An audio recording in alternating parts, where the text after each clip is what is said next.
ठीक हो तुम लोग। आज हम लोग इस वीडियो में पढ़ेंगे अपनी पृथ्वी के बारे में। मैं कुछ आप लोगों को अपनी पृथ्वी के बारे में कुछ जानकारी देना चाहता हूँ। पृथ्वी के जिस सतह पर हम रहते हैं वो तो हम देख रहे हैं। We are looking all things which are found on the surface. All things which are found on the earth's surface, they are seen by us very easily, very comfortably. This is the earth's surface on which we are living. But can you see very easily the interior part of the earth? पृथ्वी के क्या आंतरिक भावों को आप देख सकते हैं। हमारे मन में यह विचार आता है हमेशा कि पृथ्वी के सतह पर तो सब कुछ दिखाई देता है, लेकिन पृथ्वी के अंदर जो चीजें हैं वे कैसी हैं, पृथ्वी की संरचना कैसी है। Our earth interior is just like onion. जिस तरह से प्याज में बहुत सी परतें होती है, उसी तरह से हमारे पृथ्वी के अंदर, पृथ्वी का आंतरिक भाग कई परतों का बना हुआ है। अब ये परतें कौन कौन सी है? There are 3 important layers of the earth. The पहला लेयर है क्रस्ट, दूसरा लेयर मेंटल, और तीसरा जो सबसे अंदर है उसको कोर बोलते हैं। अब क्रस्ट से क्या विशेषता है? What is crust? The upper most part of the earth which depth from surface of the earth to 100 kilometer, means 60 to 100 kilometer inside the earth. This is called crust. यह soft rock का बना हुआ है। Crust की गहराई सब जगह एक समान नहीं है। महाद्वीपों पर the depth of the earth crust under the continent is greater than that of A ocean. Ocean का जो बॉटम है वहां से अर्थ क्रस्ट की गहराई कम है, और कंटिनेंट यानी महाद्वीप के सरफेस से अर्थ क्रस्ट की गहराई अधिक है। From 60 to 100 kilometre this is the average depth of the earth crust. ऐसे पृथ्वी के सतह पर बहुत से चीजें मिलती है। पृथ्वी के अंदर सॉफ्ट रॉक्स हैं, पर सेडिमेंट्री रॉक्स हैं, and after beneath the layer of sedimentary rock some light weighted materials are found. There are 2 important elements which are silica and aluminium. Due to availability of silica and aluminium, this part of the earth is known as सियाल, इसको सियाल बोलते हैं। दूसरा layer है mental, इसकी गहराई अधिक जाती है 100 से 2900 kilometre. From 100 kilometre to 2900 kilometre this is the depth of mantle. Now pressure and temperature increases with increase the depth of the earth. Here 2 elements are very important, silica and magnesium. Due to availability of silica and magnesium, it is known as Sima. Now, here the depth increases. With increasing depth, the pressure and temperature they increase. The materials which are found inside the earth starts to melt in the mantle layer. There are 2 layers of mantle, upper mantle and lower mantle. 3470 kilometer is the average depth of mantle. Now the third layer of the earth is known as core, that is also known as Nephe. There is outer core and inner core. Here outer core starts after 2900 kilometer as 5100 kilometer to more than 600 kilometer. This is the depth of core. Here, due to availability of 2 elements, nickel and ferrous, there is a gravitational pull of earth. The earth attracts anything towards it due to availability of the minerals nickel and ferrous. I like to show you the layers of the earth. You can see here crust, the uppermost part of the crust, mantle just beneath crust. This is mantle. Beneath mantle, the two layers, outer core and inner core. They are the layers of earth you can see in this picture. Now, after studying different layers of the earth, we have to understand that what materials are found inside the earth. And due to availability of a variety of minerals and rocks, our earth is known as a treasure of rocks and minerals. हमारी पृथ्वी, जैसे आप जानते हैं कि हमारी पृथ्वी एक blue plant कहलाती है, वाटरी प्लांट कहलाती है, क्योंकि अर्थ के सरफेस पर हम देखते हैं कि वाटर एरिया काफी अधिक है, इसलिए हम इसको ब्लू प्लानेट और वाटरी प्लांट कहते हैं। लेकिन क्या आप जानते हैं कि पृथ्वी का जो इंटीरियर भाग है, आंतरिक भाग है, यह बहुत सी रॉक से बना हुआ है और मिनरल का, इसीलिए एक खजाना है। हमारी पृथ्वी एक वाटरी प्लांट ही नहीं है, एक खजाना भी है, ट्रेजर भी है। और हमें यह समझना है कि कौन सी ऐसी चीजें हैं जो कि हमारी पृथ्वी को एक खजाना के रूप में परिवर्तित करती है। ये रॉक क्या है? रॉक ये naturally occurring substances that is a mixture of different minerals. Two or more minerals are found.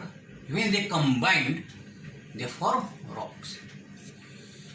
Here, different types of rocks are there. Because different minerals, a variety of minerals are there. Due to availability of a variety of minerals, there are different types of rocks. First of all, I would like to explain you about igneous rock. You should know that there are three types of rocks: inside the earth and outside the earth. The rocks are igneous rock first, sedimentary rock, and third metamorphic rock. ये तीनों बहुत ही important rock है। Igneous rock क्या है? Igneous rock बना हुआ है ignis word से। ignis means fire. The rocks which are formed out of fire are igneous rock. Igneous are actually formed due to high pressure and temperature. The materials which are found inside the earth, they get melt, because I have already taught you that with increasing depth, the temperature increases. Inside the earth, there is very high temperature. Due to intense heat, the materials which are found inside the earth, they get melt. But due to great pressure, इतना ऊपर से दबाव है कि अधिक pressure के चलते they behave like solid. तो जो मटेरियल जो अधिक हीट के चलते जो मेल्ट होता है उसे कहते हैं मैग्मा। मैग्मा क्या है? तो molten material which are found inside the earth in mantle and core. दो ही materials always move here and there, क्योंकि जोशी आप जानते हैं कि जब जैसे पानी गर्म होता है तो जो लिक्विड मटेरियल जब गर्म होता है तो उसके जो एलिमेंट्स होते हैं, मोलिक्यूल्स होते हैं, वे फैलते हैं। जैसे hot water, the molecules of hot water expand, similarly the molecules of magma also expand. यह मैग्मा फैलता रहता है और जो मैग्मा जो पृथ्वी का सतह कमजोर सतह देखता है वही निकल जाता है। Magma comes out from inside the earth on the earth surface, that magma is called igneous rock. तो मतलब कि igneous rocks are formed by cooling and sediment and solidification of hot and molten magma. ये तो हो गया igneous rock. igneous rock दो तरह का होता है, intrusive igneous rock and extrusive igneous rock. जैसे intrusive igneous rock क्या है? जो इग्नियस रॉक पृथ्वी के अंदर बनता है, when igneous rock get air, then they get solidified. After solidification, it is known as what? Intrusive igneous rock, like granite. And when magma comes out of the on surface, it is known as extrusive. That is basalt. Basalt is the example of extrusive igneous rock, and granite is the example of intrusive igneous rock. And thereafter, when igneous rocks then also exposed to heat and weathering process, that igneous rock get weathered and erosion work also starts. Due to erosional process, erosional work, weathering process, those igneous rock, basalt and granite, they also get converted into small pieces. और वे small जब piece बनता है तो क्या होता है, वे खंडित होते हैं और वे खंडन से सेडिमेंट्स बनते हैं. Sediments are formed by weathering process. When the rocks expose to heat and temperature, they get converted into small pieces, fragments, and converted into sediments. और वही सेडिमेंट क्या होता है, वह नदियों की धारा के साथ, वर्षा के पानी के साथ, वह एक जगह से दूसरी जगह बहा दिए जाते हैं. नदी के तली में, समुद्र के तली में एक सेडिमेंट के रूप में बैठते हैं. और वही सेडिमेंट ये परत के परत लेयर्स, वह लेयर के रूप में जमा होता जाता है. तो जब वह उसका सोलिडिफिकेशन होता है, सीमेंटेशन होता है, तो वही लेयर के रूप में जमा हुआ जो सेडिमेंट्स हैं, वे क्या होते हैं, वे सेडिमेंट्री रॉक का रूप ले लेते हैं. फिर उसी सेडिमेंट्री रॉक में वे fossil, it also known as fossil fuel. क्यों? क्योंकि वहाँ जीवाश्म जो है, remains of plants and animals also get trapped into those layers of rocks. इसीलिए हम कहते हैं जहाँ पर सेडिमेंट्री रॉक है, सेडिमेंट जैसे कोल है, ये कोयला क्या है, एक सेडिमेंट्री रॉक है. इसी सेडिमेंट्री रॉक से इनके लेयर में चूंकि जीवाश्म मिलते हैं, जिससे petroleum, mineral oil, natural gas भी प्राप्त होते हैं सेडिमेंट्री रॉक से. Sandstone, limestone, shale, they are the examples of sedimentary rock. फिर due to excessive heat and pressure, these sedimentary rocks and igneous rock also get converted into metamorphic rock. Metamorphic rocks क्या है, यानी जो rock अधिक temperature और pressure के चलते अपना इग्नियस रॉक या सेडिमेंट्री रॉक जो अपना रूप चेंज कर देते हैं, उन्हें कहते हैं metamorphic rock. And this rock is formed by the process of metamorphism. तो जैसे ग्रेनाइट पर जब अधिक टेम्परेचर और प्रेशर पड़ता है तो क्या होता है, वही ग्रेनाइट से बनता है नीस. बेसाल्ट से क्या बनता है, सिस्ट बनता है. सेल क्या है, बेसाल्ट एंड ग्रेनाइट, ये दोनों इग्नियस रॉक है, और दोनों से बन गया, ग्रेनाइट से बनता है नीस, बेसाल्ट से बनता है सिस्ट. सिमिलरली लाइमस्टोन, ये सेडिमेंट्री रॉक, और लाइम से क्या बनता है, मार्बल. उस तरह से सेल, सेडिमेंट्री रॉक, सेल से क्या बनता है, स्लेट. तो इस तरह से सेडिमेंट्री और इग्नियस रॉक के रूप चेंज होने के चलते ये जो दूसरा रॉक बनता है, this is called metamorphic. It means metamorphic rocks are formed by transformation of the real form of sedimentary and igneous rock.